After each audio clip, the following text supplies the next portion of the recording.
If we are for ethnic cleansing or for genocides, then we're terrible at it. All the prime ministers of Israel would say Palestinian state equals a destruction of the state of Israel. He would say if you want to achieve something from Israel, arrange an attack like October 7th. More than 80% of the population in Judea and Samaria of the Palestinian Authority supports October 7th. That's the kind of people you want to give a state. I think we have to learn the lesson, and the world needs to learn the lesson. Don't wait to October 7th. It's true in Gaza, it's true in Lebanon, it's true in Yemen, it's true in Iran. For the US, apparently some would say it's true also in the Pacific area. The axis of evil is real. Hi, good afternoon. I'm Mike Duran. I'm a senior fellow here at the Hudson Institute, and I'm also the director of the Center for Peace and Security in the Middle East. It's our great honor and pleasure today to have a member of Knesset, שמחה רוטman. He is the chairman of the Constitution, Law, and Justice Committee in the Knesset. He's a native of Bnei Brak, and he was one of the primary individuals who supported and advanced the judicial reform last year. It seems like ages ago, since October 7th has changed all of our perspectives. But welcome. It's great to have you here. Thank you for having me. So let's just start with with the question about the vote that was in the Knesset this week. It was one of the most lopsided votes I've ever seen. I personally, Prime Minister Netanyahu said that he had never seen something passed by 99 votes. That's 99 out of 120. I'm referring, of course, to the condemnation of unilateral recognition of a Palestinian state. Can you just talk to us, give us your perception of what happened there? And so actually, it's this vote made my travel agent work way harder, because I was supposed to come earlier and I had to postpone my visit here in the U.S. For this vote. And I think it was very important, because the state of Israel now is under tremendous amount of pressure, especially from this city, from D.C., on Palestinian state. And it has been for many years. For many years, Palestinian state, or what people call by mistake two-state solution, which is not a state and definitely not a solution, that's a real danger. And for many, many years, all the prime ministers of Israel would say Palestinian state equals a destruction of the state of Israel. Even Rabin said that, Begin said that, and before. There was a change in that, and I don't. It's not so easy to. I don't know what I would do instead of Netanyahu if I was in his place on the first years of Obama, which he gave the Bar Ilan speech and said, we can have a Palestinian state, but it should be the militarized, which is basically something that to take not to say no to what was the keystone of Obama's administration pressure point. Now, but to put conditions on it that made it almost impossible. Yeah.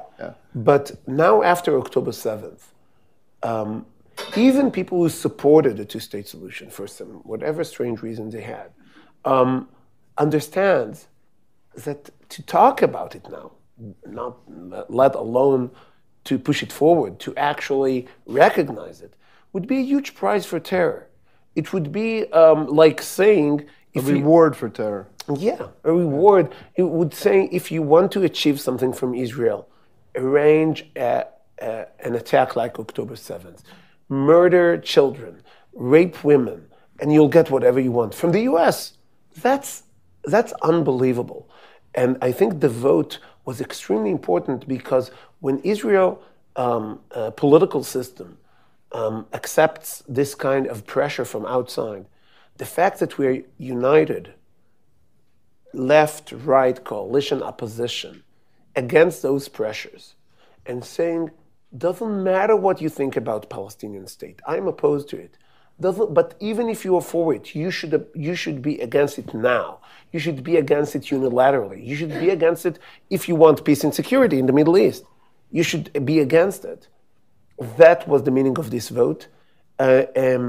I have to say, besides being the chair of the Constitution, Law and Justice Committee in the Knesset, I'm also a co-chair of the Land of Israel Caucus, which is the largest caucus in Israel Knesset. The vast majority of the people in Israel and their elected officials would say no to a Palestinian state whatsoever, because we know what it means. But in order to get this 99 consensus, this vast majority, more than 2/3, it's only Arab Knesset members from the Arab parties who supports terror actually voted against this resolution. We had to a little bit dilute the message, not to say no to Palestinian state full stop, but to say no to Palestinian state as a price for terror, as a reward for terror, no to a Palestinian state at this time, no to a Palestinian state that will endanger the state of Israel. But in reality, the vast majority of the public in Israel is against the Palestinian state full stop, because there is just not enough room. I'm not even starting to talk about the moral rights of the Jewish people on the land of Israel. We should talk about it when we will have a problem with it. But unless someone would magically create extra room between the river and the sea, that you will have, like, add Texas there, maybe we'll have the depth to include a Palestinian state. We don't have it. It will never happen, and it will mean the end of the state of Israel. Put aside the fact that more than 80% of the population in Judea and Samaria of the Palestinian Authority supports October 7th. I'm not saying supports a Palestinian state. I'm saying supports October 7th, supports this kind of attacks on civilians, on children and women, on elderly, all kinds of people, just because they're Jews. That's the kind of people you want to give a state. So Yair Lapid, opposition leader Yair Lapid, he responded, in my view, oddly to the vote by participating in the vote, but saying that there was no reason to participate in the vote. And he said, I'm sure you saw the clip, or you may have even witnessed it in person, where he explained that he was in the Knesset speaking before Netanyahu and speaking to him directly, and saying that he, Lapid, he has better relations in Washington than Netanyahu does, and he checked, and there's no official element anywhere that's thinking about recognizing a Palestinian state, and this was all a big spin by Netanyahu to work everyone up, but a spin that got a vote of 99. So where is he coming from? I don't want you to speak for him, but how much purchase does that message have with people? First, I have to say, if sometimes you can't really trust everything that he says, but I'm a big fan of Yinon Magal's. The Lapid, the Leili and Lapid veipucho. So and exactly doing this that's. And the second vote, we had two big votes in the Knesset this week. The second one was about the Palestinian state. The first one was to basically impeach Ofer Kasif, a Knesset member, who was actually going to The Hague, to the ICJ, against the state of Israel for the Hamas. So we, on the impeachment, voted more than 80 Knesset members, also a large number. But Lapid and some of his people came out because you need to have 90 Knesset members in order to impeach, and they did not want to impeach him. One should ask himself why. What is the interest that Lapid has with this guy, but doesn't matter. He explained, he said, I don't think he should be in the Knesset. Okay, so why don't you vote to impeach him? Because the Supreme Court will return him back. So what are you saying? So you're saying that the Supreme Court is not connected to the will of more than 90 Knesset members that should impeach him, so that's why you don't vote what you believe that you should vote. You never get what he really wants. But you know what? I hope he's right. I hope he's right. I hope that if I'll go out of this building and go to the State Department and I'll ask them, they say, are you crazy? We will never recognize a Palestinian state. It was all Netanyahu's spin. You know what? So be it. I would be very happy. I know that's not the case. And maybe my connections with the administration in the US are less thorough than Yair Lapid, but I know that's not the case. And I know that many people in this city works for a Palestinian state. I really don't understand why. Some people would say it's coming from anti-Semitism. Some people it says it will come from foreign influence. Some people would say it in order to appease other players that for some reason wants it. Some people say that it's because of the vote in Michigan. I really don't know. What I do know is even for the votes in Michigan, you don't put your best ally at a grave danger, even for the votes in Michigan. It looks to me, if I had to bet, I would bet that they are going to do it, that the Biden administration will recognize the Palestinian state, and I expect they'll do it in early summer because they want to campaign on it. One of the factors is certainly Michigan, but not just Michigan. The progressives believe in this.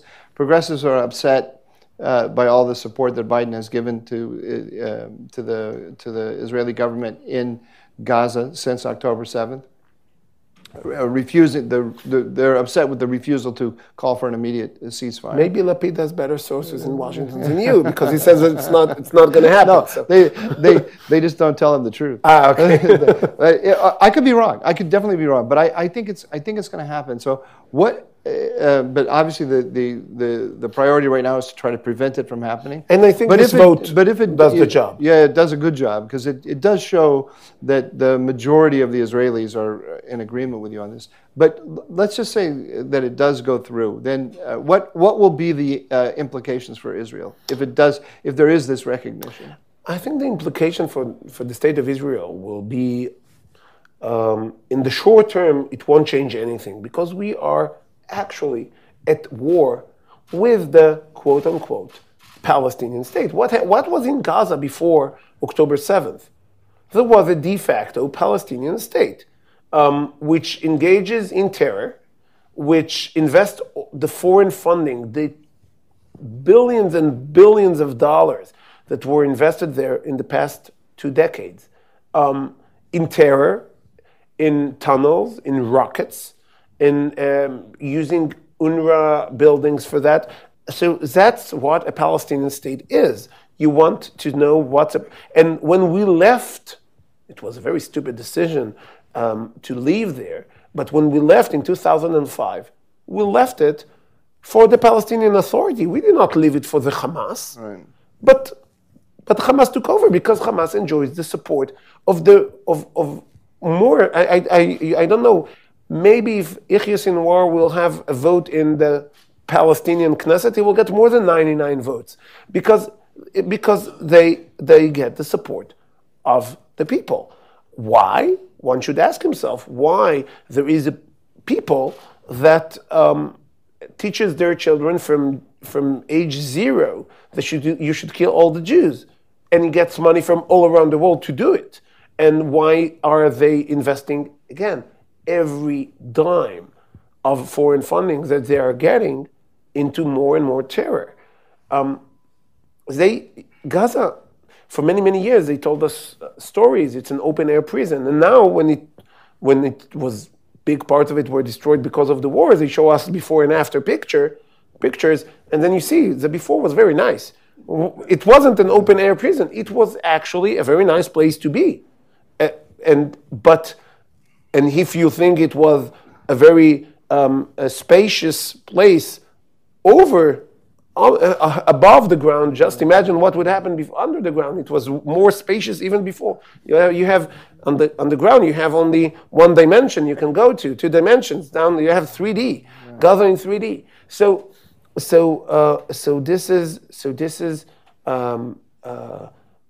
is what a Palestinian state will look like. So it wouldn't change a lot for us. We would have to fight whatever Palestinian state would be recognized, whatever. The biggest challenge would be for you in the US, for people all around the world, for Jews all around the world, but also for Christians, also for everyone who is not a Muslim, because the message that it will bring, it will be just the same message that Chamberlain gave Hitler. If you will threaten us, we will give you something. Okay, so I'll threaten you more. That's the way those people think.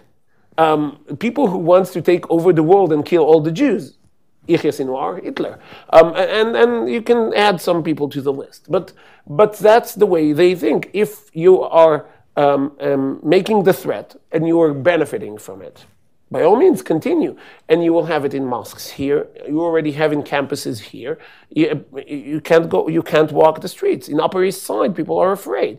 Jews, but they start with Jews. This kind of threat to the free world does not end in Gaza, does not end in South Lebanon. This is biggest, it's terror cartels. They get money, and they import money, they export terror. That's what they do, and it's worldwide. Immediately on October 7th, even before Israel started to retaliate, immediately in mosques all around the world, it was like working on the same message: get out and kill everyone. That's what will happen all around. What your committee is working on the prosecution of the terrorists who've been captured after October 7th. Is it not? Can you tell us a little bit about what's the work the committee's doing, and what are the thorny issues you're dealing with? Okay, so there immediately after the October 7th. Immediately they will be starting to have a problem with the legal scheme of holding the Nukba terrorists. What way you want to look at them? Are they criminals who committed terror, acts of terror, and maybe acts of genocide, not maybe, acts of genocide, in the land of Israel, in state of Israel, in Be'eri, in Kfar Aza, all those places, and you should trial them as criminals. That's one option. Or are they a part of Hamas combatants? If they are Hamas combatants, maybe they're not. Maybe they do not. Maybe again, they do not deserve the prisoner of war status because they were not acting in a way that gives them this benefit. But they are unlawful or unprivileged, depends on the term, combatants, and they should be treated like this. Can you treat them according to other sets of rules? All those questions depends also what is the end game. What do you want to do with them at the end? Do you want some kind of a Nuremberg trials? How would they, in previous episodes, how did Israel deal with it? So we never had a previous episode, and basically there wasn't a previous episode of that kind. I think since you can find some comparisons in World War II, some comparisons, but like that, it's a brand You mean in new, terms of the magnitude of the attacks? It's a magnitude of an attack. It's an attack that I don't think there was a terrorist organization who had this kind of manpower to go on attack on a state that is not a failed state, because it happened in Iraq. You had the ISIS. You had the ISIS forces, but you didn't have a functioning Iraq legal system to judge them or to catch them. So you had the US, so you had other countries involved. So you really did not have, maybe in Nigeria you have something a little bit like it. Again, nothing is like, not on the scope and not on the crimes that were committed and the fact that it happened actually on a sovereign, functioning state, country, like Israel, that has a legal system. So it's very complicated legal issues. It brings a lot of issues. Some of it, and it's the legislation concerning those comes to my committee because we deal with criminal justice. So it came to us, and we had a subcommittee that had 2 meetings until now, and it's most of the information is classified because it's connected also to the war. But I think that we will need to, because it's a unique event, we will need to open a new chapter in the international law books, which they don't have international law books, of course, because there is no such a thing as international law. But no, it's I love one of my favorite quotes is Henry Kissinger, when he was a professor at Harvard, used to give an introduction to international relations. And every year when it came time to do the lecture on international law, he had Stanley Hoffman give the lecture. And one of his students said, Professor Kissinger, why don't you ever give the lecture on international law? And he said, because I refuse to lecture on something that doesn't exist. So you're in good company. And it's true. It does not exist.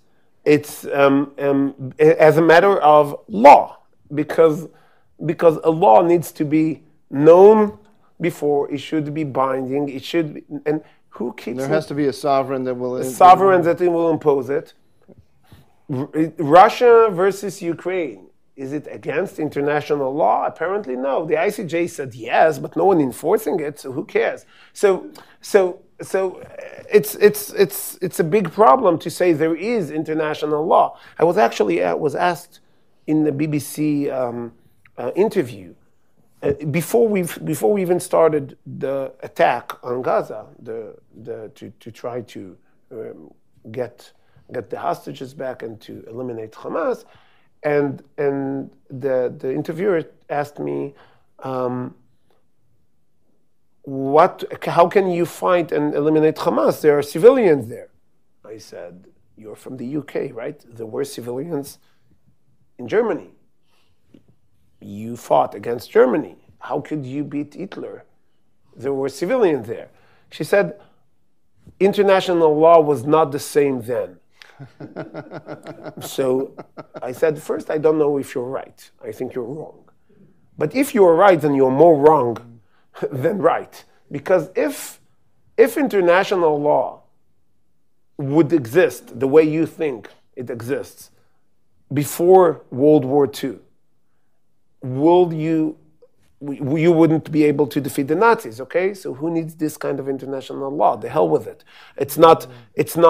We don't want this kind of international law. It's immoral to impose this kind of international law. Now, I don't accept your premise. International law, to some aspect, does exist in some way, but it does not prevent you from fighting against evil. You need to defeat the evil. If that's your goal, go to it. There are some certain limitations, and it's not a problem to do a war, to fight a war, and keep international law. The State of Israel does it, and does it, some would say, way more than any other nation on the face of the earth. So I think we will need to write a new chapter if we're returning to the Nukba, because there were never this kind of events. Every time in the past there was either special tribunal, international tribunal, inner tribunal that was made for this. And I think personally, on the international law level, when the only reason to have a trial is for the interest of the State of Israel, if it serves our interest, we don't really need to have a trial. We don't need to hold them. We can hold them basically forever because they are an unprivileged combatants of a terrorist organization that needs to be either court-martialed or held indefinitely until they said you cannot defeat Hamas because Hamas is an idea, right? Mm. So we can hold them until we defeat Hamas. and that's for me, it's long enough time. So that's what you're going to recommend then? I think that will be my recommendation. I think we need to hold them as an unlawful or unprivileged war combatants. And I think if we have 1, 2, 3 key players, and of course the answer will change. Sorry. The answer will change if tomorrow we will catch Yahya Sinwar, maybe to have a big trial, a big show of legal of justice with Yahya Sinwar as the guy you put on and put to trial, then it might be worth it. Otherwise, I think it's a waste of time. We need to focus our effort on preventing the next October 7th. We need to focus our effort on killing anyone who had anything to do with it, whether in Gaza or outside of Gaza, in order to do exactly that, to prevent the next October 7th, and to teach everyone who wants to destroy the state of Israel and actually the free world that had this kind of choice of career has a significant effect on your life expectancy. What's your impression about how close the IDF is to Sinwar? I don't know, and if I would know, I wouldn't be able to tell you. And if I would tell you, of course, then you would. What, you would have to kill me, or you would go to jail? Yeah. You said it. Yeah. All right, so you're not going to tell me anything about that. I have a question for you. We have somebody who couldn't make it, and he sent in a message. You're going to see this is from a big fan, right? He said, "Thank you very much for the invitation. Unfortunately, I'll be out of town. I can't make it. I very much would like to hear what Mr. Routhman says. I consider him to be one of the most dangerous politicians in Israel today." It's nice to be in the upper ranks, huh? And partially responsible for the disastrous judicial coup that weakened Israel and gave Hamas the impression that the country was easy pickings. So you carried out a coup and then also weakened Israel at the same time. I very much would like to know if he has abandoned his efforts to impose reform on Israel without consensus, or is merely waiting for the war to end to resume his destructive activity. Please ask him if you have the chance. Oh, consider yourself asked. There's a lot to unpack there. If it would be here, I said, no, please tell me what you really think. So I have to say, October 7th, I think, had a lot of impact on the state of Israel. But the major impact that I experienced as a Knesset member is it opened. I usually don't talk a lot about. I'm a politician, so we don't have a heart. Yeah. So we don't talk a lot about your feelings. About feelings and heart. It's not. Consider this a safe space. Yeah, safe space. We're here to help you. But it opened up the hearts of a lot of people and to understand that we are one nation and we need to work things out. I was in the last year. I just said before, Yair Lapid, in any other occasion, if not for whatever political gain he thought he's gaining. By the way, I don't think the numbers shows he didn't gain, but I don't need polls for that. We see it in the Knesset too. He would be a major supporter of the reform. He actually supported most of the things. Just what he said. There was a clip of him in 2016, 2017 saying... exactly. Yeah. A lot, and there were billboards against me saying what he said. Meaning, so people said, when I quoted him, people thought that I am saying it for myself, and they said... I think I saw that as well. There was a clip of you in your committee, yeah. And you read it and said, who said this? And they, yeah. of course, attacked you thinking it was you. Yeah. So people are now posting on Twitter, on Facebook, that I was against defending the surrounding of Gaza. Why? Because I said that the Supreme Court is not the entity that should decide what is the best way to defend Gaza, surrounding of Gaza, something like that. So a lot of people did not, and I have to say, also in my side of the map, there were a lot of people that said, we don't really want to listen to what the other side has to say.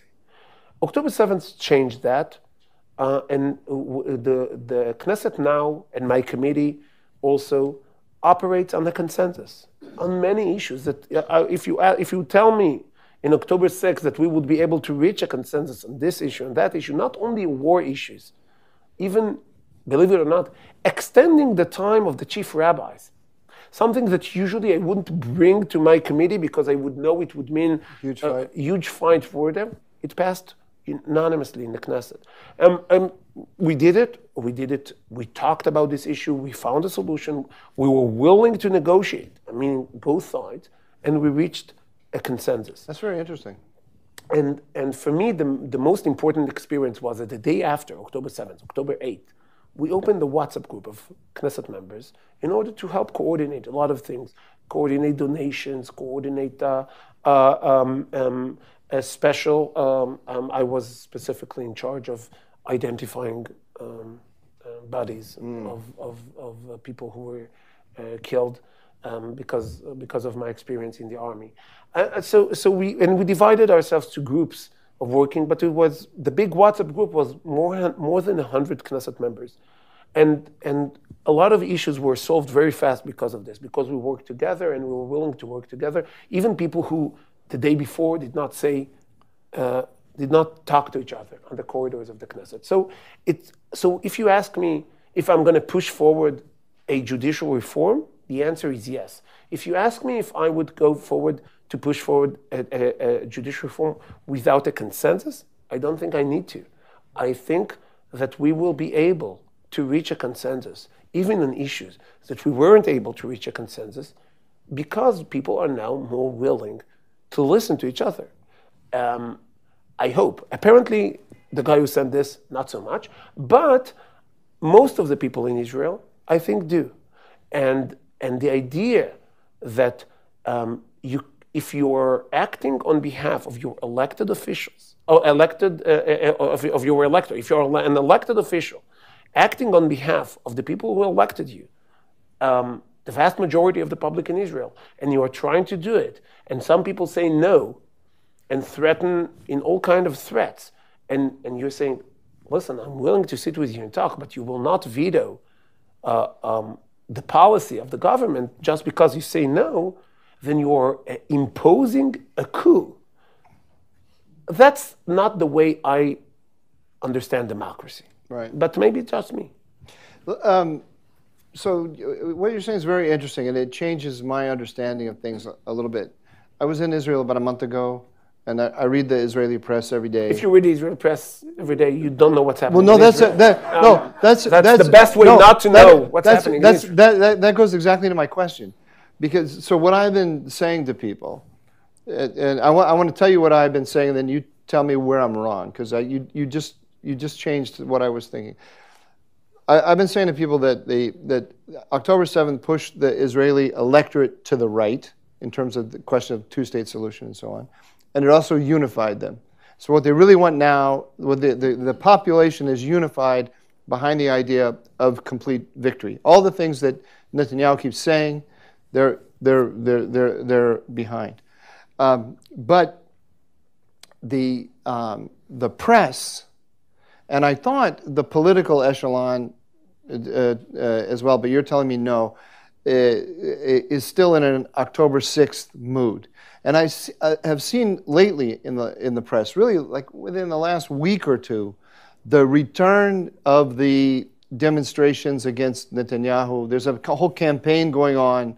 If you read Ben Caspit or the high priest of the anybody but Bibi church, and you see there now once again what do you call it? Big posters up, saying that you're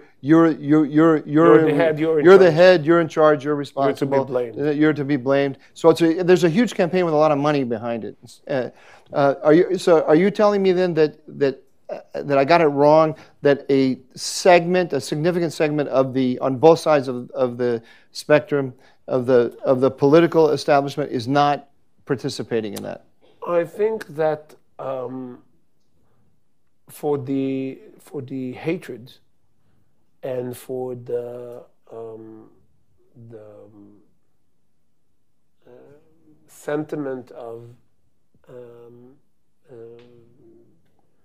fight, looking at the people who are looking for fights and people who are trying to bring more hatred to the public sphere. I think on the supply side, it's about the same, but there is no demand, way less demand. So they keeps trying and sell, but no one buying. No one. I'm not saying no one. No, but a lot of people who weren't able to listen or to talk. And for me, I have to tell you, for me it was always very strange because I participated in a lot of demonstrations as a teenager, as a young adult, and for me always the biggest. You've always been a religious nationalist. No, because I was part of the Likud, but you've always been on the conservative side of the. Yeah. You never dabbled with leftism. No. We won't find pictures of you. Some people would say that I am because I talk about democracy and human rights and freedom of speech and freedom of information and privacy. I was always, if you saw what I'm dealing with and you wouldn't know my political views, you would think that I am on the left. If you read my biography and not know that I am religious, you probably think, okay, he went to Tel Aviv Northwestern, which most of the graduates of this, they are human rights activists. So apparently he is lefty. So I'm not the average politician in the right in that matter because I came from constitutional law litigation, which always we were a small minority of right-wing lawyers.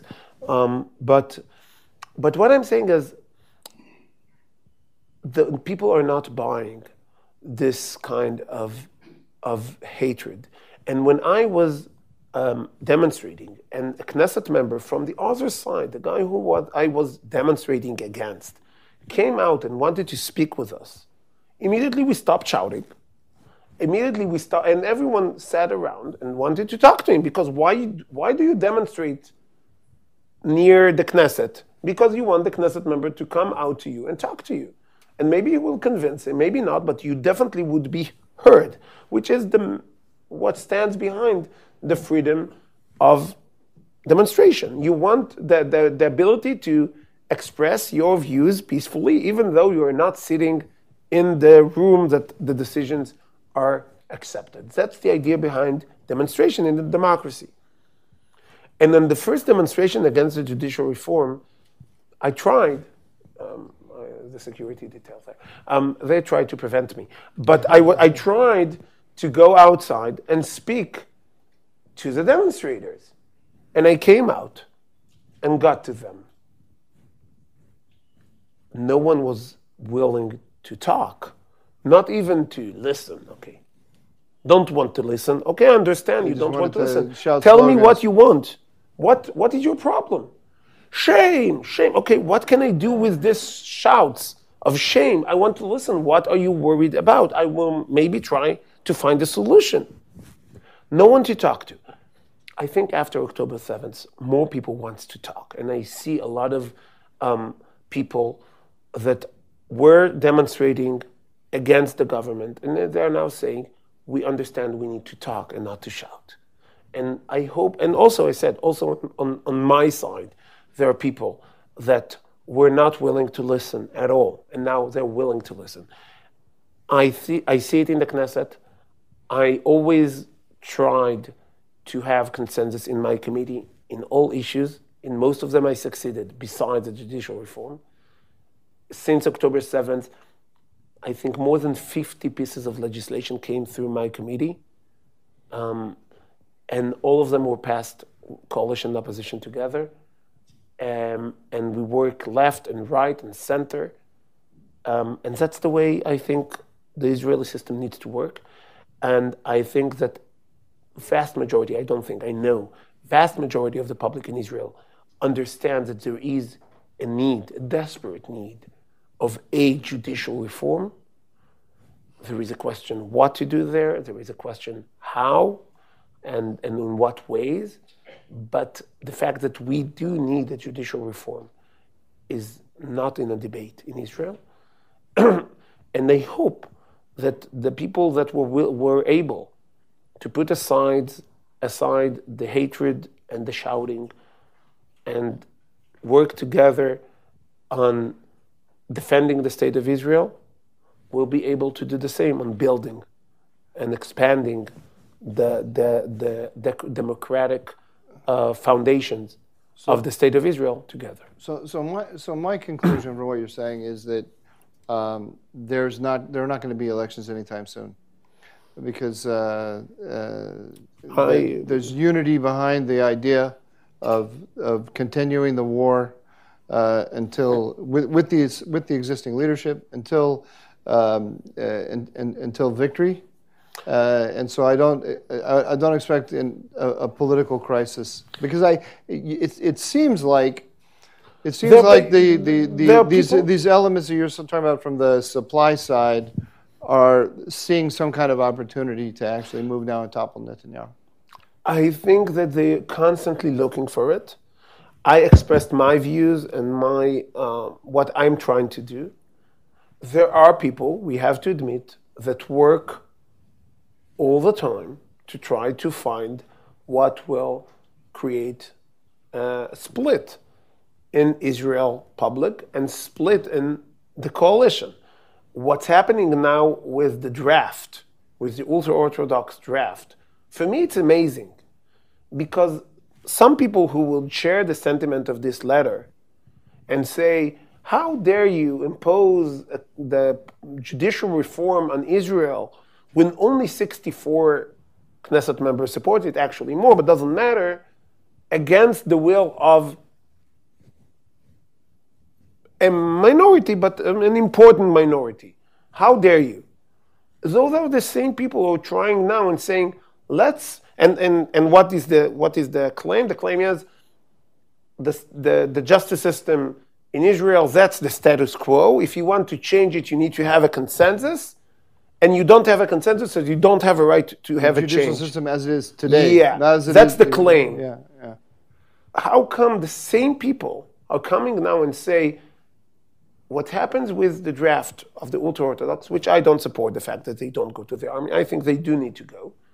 But that's a reality. That's a reality for 75 years. No, that needs to be changed now. It doesn't matter what the ultra-Orthodox say. It doesn't matter what will make to the society. It doesn't matter what the fact that it might create even bigger demonstrations than happened in against the reform. But that needs to happen, and it needs to happen now. And if you don't do it now, we will break down your government.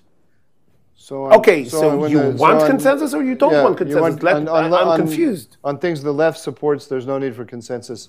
If the left opposes it, there has to be consensus. Apparently, that's the definition of the term consensus. Yeah. Okay, I got one more question for you, but I don't know if it's something you want to answer, but I'm curious about when I was in Israel, I heard two opinions. I talked to a lot of people in the IDF, and a lot of, I would say, mid-level officers told me, come May, there's going to be a war with Hezbollah. And with certainty, they said it. But when you talk to people a little higher, they are not so sure. Clearly, the United States is against it. Do you have any thoughts you want to share about? You've already talked a little bit about Gaza, but about the war in the north. So, of course, the war in the north is happening. It's happening now.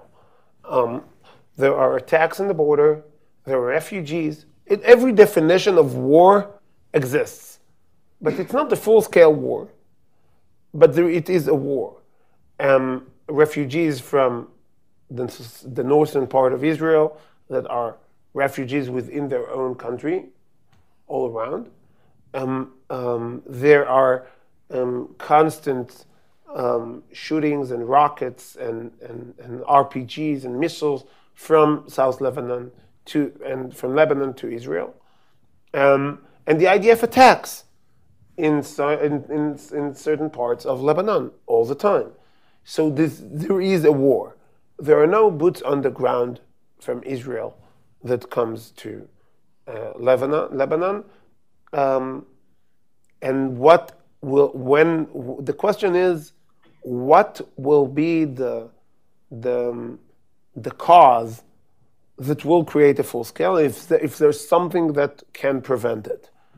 I know that the U.S. administration does not want a war in Lebanon. Actually, no one wants a war ever, but sometimes there is no choice. If you don't go to war, then you get it in the least convenient time, which as if there is a convenient time for a war. But so that's the problem. To tell you if I know when it will start, I don't know. It can happen today. It can happen in a month. It can happen in 2 months. And if by a miracle, it also depends a lot on what will happen in Gaza, because Hezbollah excuse for doing what he's doing is there is a war in Gaza. If the war in Gaza ends because we took over Rafah and we eliminated Hamas, either Hezbollah would say, okay, I tried, or he would say, okay, now it's time for me to start. and to anticipate what will happen is the work of a prophet, not a politician.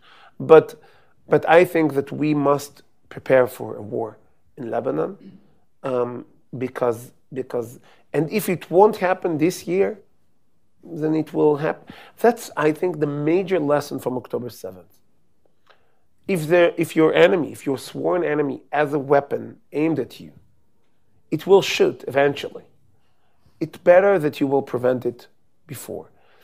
And a lot of the criticism that you mentioned before on this government, I think in some part, of course, if something happened on your watch, you're responsible. That's not a question at all. It's you're responsible, so do something to fix what happened. But we need to be fair, even to politicians. I know it's a delicate subject, but we have to be fair also for politicians. And just imagine what would happen if on October 1st, Netanyahu or my head of party, Smotrich, will have a press conference and would say, listen, we have intel that Hamas is planning an attack on our cities, on our communities, a full-scale attack. And that's why, as we speak now, IDF forces are bombing Gaza and invading Gaza in order to take over, because we cannot have Hamas planning the next attack on our border. What would happen? What would happen? What would happen here in DC? What would happen in Europe? What would happen in the Security Council? What would happen in Israel? Will Israel, if you say something about the judicial reform, it's not about the judicial reform, but would Israel have the Air Force to do it? Some people said no, I don't know, I'm not an expert. Some people said that we won't have an army to do so. Why? Because people would say, oh, Netanyahu is doing it because he wants people to look away from the judicial reform or to do whatever, or to continue his political games. That would be the issue. I think we have to learn the lesson, and the world needs to learn the lesson, and the State of Israel, of course, has to learn this lesson. don't wait to October 7th. Don't wait. You will have an October 7th on the border with Lebanon and eliminate the threats that at your doorstep. It's true in Gaza, it's true in Lebanon, it's true in Yemen, it's true in Iran. And we need to do it. And for the US, apparently some would say it's true also in the Pacific area. But that's a problem for a superpower, not for us. We'll leave that for the next interview. Okay, we got about 10 minutes. If there's a question. Well, we have a microphone coming to you, I believe. Do we not? Yeah, here it comes. Can you just wait 1 second, and then can you say your name and your affiliation?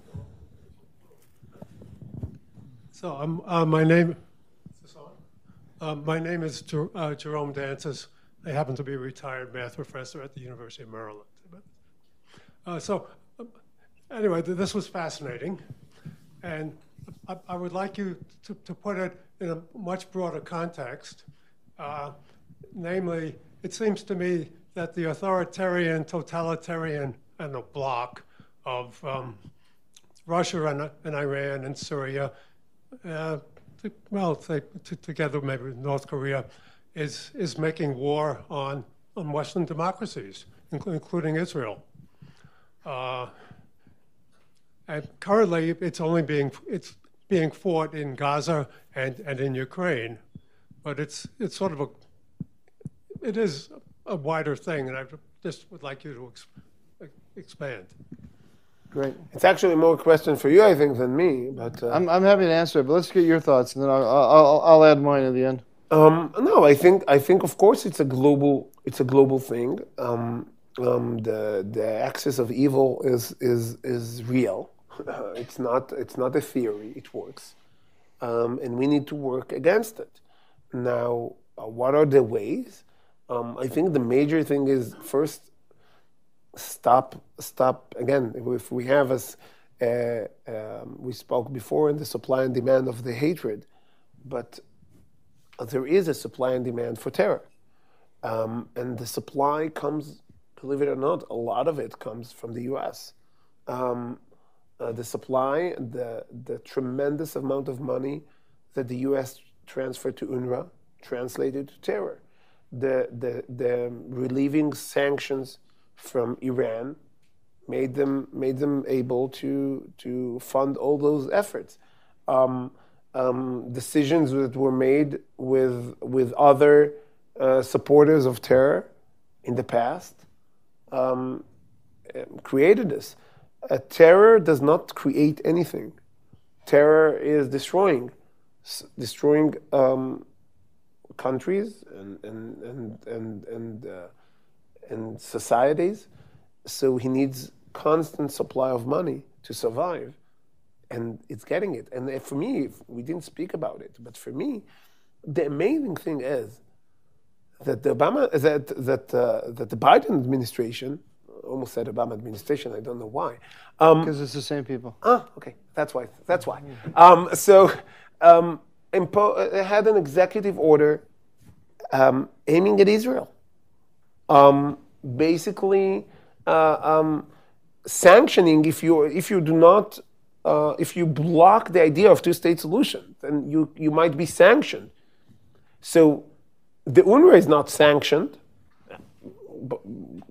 Baruch Hashem, with God's help, they froze the money to UNRWA after clear evidence on the participation of terror. Apparently we need to be thankful for that. But no sanctioning of UNRWA personnel, no sanctioning of media personnel who were actually aiding and abetting terror. Yeah. Who do they sanction? Who do they sanction? The State Department. They sanction people for violent settlers. There is more violence in D.C. per capita than in the entire settlements, entire Judea and Samaria. If you count the Jews, if you count the Arabs, there is more. But so there is you can, if you will take the numbers of quote unquote settler violence and put them in reality in any neighborhood in a major city in the US, it would make it immediately the safest place to live just by having settlers there. So maybe it's an expert, something. Maybe we need to expert settler violence because it will make the world a peaceful place. Make the South Bronx bloom again. Maybe. But so that's sanctioning. So yes, the world looks like, I know there is a debate in the US, especially amongst conservatives and Republicans, is the United States need to focus on what's happening in its borders, or also look what's going around? I don't want to interfere in American politics, but I don't think it's a real question. If you don't keep the evil of the world checked, it comes to your own country. And you have it in campuses, you have it in mosques, you have it crossing the border from Mexico, you have it. So maybe the focus shouldn't be the major focus, but if you neglect it, look at the world. The world now looks like the superpower of the world has neglected it for many years. That's the way the world looked like. Okay, we've got time for one more.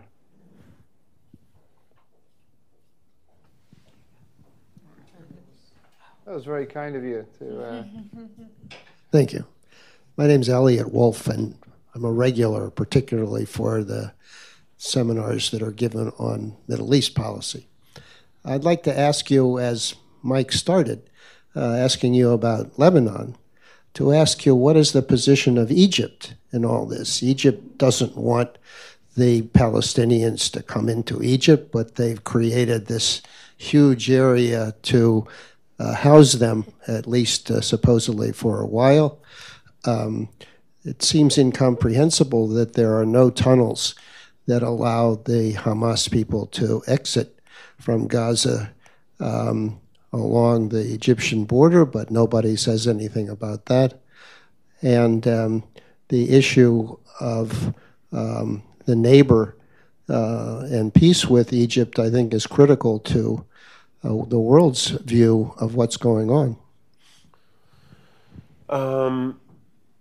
The issue is, I think, of course, the issue is connected to Egypt because Egypt is the path outside of Gaza that does not go through Israel or through the sea. So just from geographical point of view, the answer is Egypt.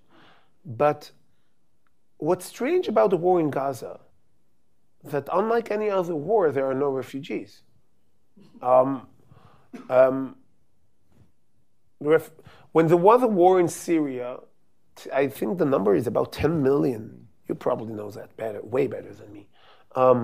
I think the number is 10 million Syrians that went all around the world as refugees to Europe and to other countries. Mostly internal. Of course, there were a lot of internal refugees. I'm talking how many Syrians went outside of Syria.